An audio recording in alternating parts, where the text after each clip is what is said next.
Tu sais de quoi je vais te parler. Le véritable ennemi public numéro 1, le cannabis. Une herbe diabolique. Tout le monde sait que c'est faux. On dit que pour certaines personnes, c'est aussi banal de fumer un joint que de prendre un verre avec des amis. Et si une personne dépasse la mesure, elle risque d'être très malade. Mais ça, c'est le sujet d'une autre vidéo.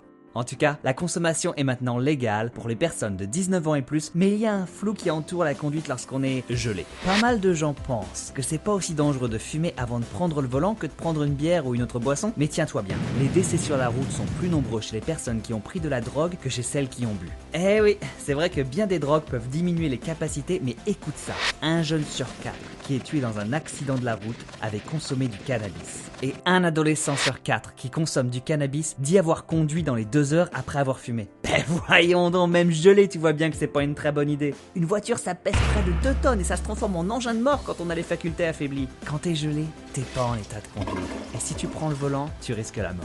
Alors la prochaine fois, vaut mieux ne pas bouger de ton fauteuil. Oh, passe-moi donc les chips.